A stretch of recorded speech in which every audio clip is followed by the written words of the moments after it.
So this video is going to be looking at the sources surrounding the Peace of Nicias, but then also the Battle of Mantinea that occurred afterwards. So there are varying sections of Thucydides and a short section of Aristophanes to look at as well. So we've obviously looked at the Peace of Nicias itself in lesson already, so this is just going to go over the sources quite briefly, just tying into what we've already looked at. So we think about the reasons for given in Thucydides. So we've got the Spartans and the Athenians made an armistice for a year. And this is all to do with the fact that Brasidas was going around Thrace, kind of taking over places and sort of ensuring that Athenian allies were revolting. Athens had a respite, and Athens needed a respite from hardship and toll. So there's quite a nice effects of conflict question there in terms of sort of the economic effect that it was having on Athens, this kind of long drawn out war. We also got a bit of a hint about why Sparta wanted the peace. So Sparta was anxious to get back the men. So this is talking about the fact that the men that were still stuck, so had been held hostage by Athens after the Spartan defeat at Pylos and Spacteria. So they thought, well, obviously Brasidas is in the ascendancy. The Spartans are doing really well at this particular point, and this will give them kind of a bit of leverage over the Athenians in order to get their men back and have this peace. So that's what they're after. They want their men back. So ultimately, at this particular point, let me just change the colour. Sparta and her allies therefore make an armistice. So we also have a section of Aristophanes. So you don't need to worry about the context of the piece of the play, but it gives you like a really nice kind of reasoning for why Athens was supporting some kind of peace treaty. So they got the fact that the assemblies used to shake down the wealthy and prosperous amongst the allies. So the allies, obviously, that's a tribute, they're suffering. So again, it got effects of conflict. Laying accusations that they were Brasidean sympathisers, and you tore at them like hounds.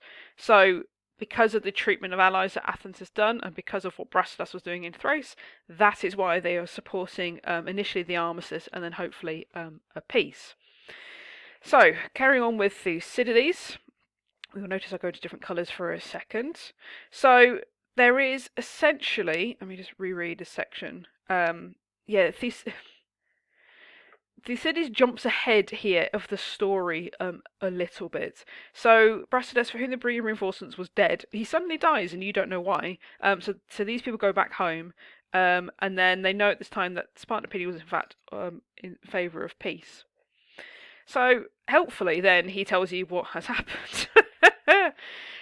Essentially, there is a battle. There is the Battle of Amphipolis. And essentially, hang on, I'm going to scroll down here. This is quite an important point. Athens had lost at the Battle of Amphipolis. Cleon, who was the commander for Athens, and Brasidas, the commander for Sparta, were dead. And according to Thucydides, these were the two people who were most opposed to peace. So we haven't got any information about what happens at the battle specifically. We'll do that in lesson. But we don't know now that the two key commanders of the war are now dead. Okay. So this kind of gives you some more reasons why the peace treaty is agreed. So the different colours of the different states. So in green we have the Athenians had suffered a serious blow at Delium, and soon after another one at Amphipolis. So they were not doing very well in terms of fighting at all. They no longer possessed the same confidence in their strength, so they were worried what was going to happen. They were apprehensive about the allies, fearing they may be encouraged by the defeats to revolt. Well, that had been happening with Brasidas, so it's understandable fear. They regretted they'd not seized upon the excellent opportunity of making peace after Pylos. Because remember, the Spartans had sued for peace at this point, and Athens said nope, because they thought they were winning because they just beat the Spartans at Pylos. So now they regretted this decision, and they want peace. So then we've got the Spartans in blue. So they found that the war was going very differently from what they imagined. One, because it was taking a lot longer than they thought, and because it was proving more difficult in terms of military. So they'd obviously disaster suffered on the island. It's all about Pylos, something never known before in Sparta. Her territories being raided because the Athenians were attacking their lands, and also the Helots are deserting. And at the same time, all these horrible things going on in Sparta, there's a 30 years truce between Sparta and Argos, and it's about to expire. And Argos is refusing to renew it. So that would mean that Sparta would have to fight Athens and Argos at the same time. And they also are worried that other states in the Peloponnesian League would go over to Argos, as a few of them then did after the Peace of Nicias. So Sparta is obviously very, very concerned, and they also want to get back their men who are being held captured on Pylos. They also realise after the defeat at Delian that the Athenians are now inclined to come to terms. Like I said, Cleon and Brasidas are dead, so there emerges in Sparta and Athens two people who are in favour of peace. So we have a Spartan king, whose name is that. I have no idea how to pronounce that name, and I've been teaching this stuff for like over 10 years. I haven't a clue. I get it wrong every time, so I'm not going to try. And we also have Nicias, who is the Athenian commander. So he's one of the generals, and they decide that they want to release from toil and trouble both for himself and his fellow citizens, and does Nicias, so that he wants peace because Athens is obviously suffering quite a lot. Whew. So discussions went on through the winter. Both of them were sort of threatening each other. It was agreed that peace should be made on the basis of each party's giving back what required during the war, except Athens was to retain Nicaea, which I think is a port from memory. The Spartans called a meeting of their allies, all of them vote in favour of peace, except for Boeotia, Corinth, of course, Elis, which is Elalians, which is Elis, and Megara, who were unhappy with the treaty. And they're essentially unhappy with the treaty because the Spartan allies had no say in the treaty. So Sparta just signed this peace treaty. And quite, as you can see, key members of the Peloponnese League were understandably quite annoyed about this because it's supposed to be, a two-tiered system in the Peloponnesian League, and Sparta's overridden this. So they've annoyed everybody. So the treaty is concluded, and there is peace between Athens and Sparta, as we looked at last lesson with the Peace of Nicias. So this section here, 5.18, is the Peace of Nicias. Now we went through this in lesson and I gave you the terms. So all this section does, and all the bits I've highlighted, just talk about the different terms. So essentially the list I gave you is basically what Thucydides says. So you can quote from the list, or you can quote specifically from the source.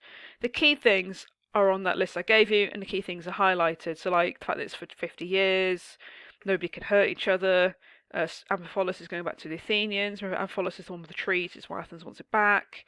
The tribute's going to go back down to Aristides' levels, and if people wanted to join either way, it's fine. But the cities have to be willing, so then Athens can't go to attack places because they feel like it.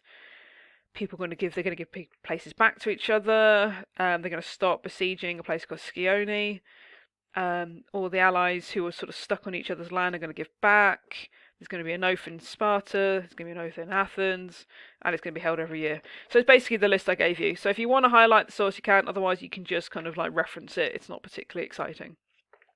However, there is a little bit of an aftermath. So I'm just scrolling down to see how far it went, which builds into the Battle of Mantinea. Now, we'll go through the Battle of Mantinea in more detail and the build up to it in lesson, because Thucydides doesn't really give you a huge amount of detail about what had happened.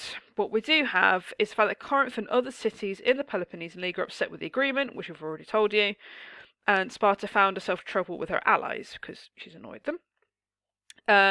Sparta also lost confidence in the Athenians because they failed to carry out some of the terms of the treaty. The treaty is never fully enforced.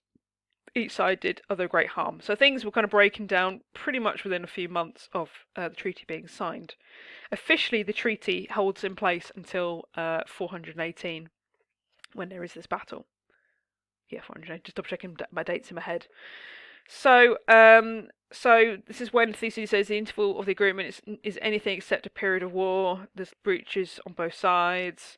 He points out that he was banished after his command at Amphipolis. So he was arriving with reinforcements, and there was a storm. His ship got delayed. He turned up too late. The battle was lost. He got blamed for it, and he was ostracized, so kicked out of Athens. Not Thucydides' fault. But we just have to be kind of aware of that issue with Thucydides, that he was exiled from Athens as a result of it when he carries on writing his book. So, you'll notice this section is suddenly called the end of the Peloponnesian War. We've got quite a lot of events to do, but we are kind of on the rundown to the end of section A. You'll be pleased to know we've made incredibly good progress. So, we talk about the idea that the treaty is not holding in place particularly well, and then it ends up with this alliance of Athens, Argos, Mantinea, and Elis. And like I said, I'm going to go through this in class in a lot more detail. The relations between Athens and Sparta take a turn for the worse. Of course, they did. Everything always does. Sparta's party in Athens also wanted to put an end to the peace, began to make itself felt itself immediately. Sorry. So we now have a new person coming to the forefront. This guy here, Alcibiades, who you're going to get to know very well. He's he's inconsistent, I think is how I will phrase it. He's a bit of an anti-hero. He's a bit of a pain. But as I said, we'll go through the events where he pops up and does, and nothing in the end will surprise you about his behaviour in the Peloponnesian War. So we have a position of importance owed to the respect his family was held. I'll be honest, this isn't at all relevant for the war, but it's quite a handy quote for section B. One thing we need to talk about is participation in Athenian democracy, and one issue could be whether or not wealth and family name kind of got you further than other people. So if you can highlight that and annotate on that this is to do with section B, that would be really good. Anyway, so Alcibiades convinced that the best thing for Athens was an alliance with Argos. So remember, Argos had been allied with Sparta. Their truce had run out. They hadn't renewed it. So Argos basically leaves the Peloponnesian Leagues, but wasn't really a member, but sort of were, and they leave and they decide to join with Athens. He doesn't like the fact that the treaty had been sort of agreed with Nicias. Alcibiades doesn't particularly like Nicias. He'd always opposed the peace. So he sent a personal message to the Argives, that's Argos, to come quickly as possible to Athens with people from Mantinea and Elis to make proposals for an alliance. And then this leads into the Battle of Mantinea, which you don't have sources on, but I will tell you what happens in lesson.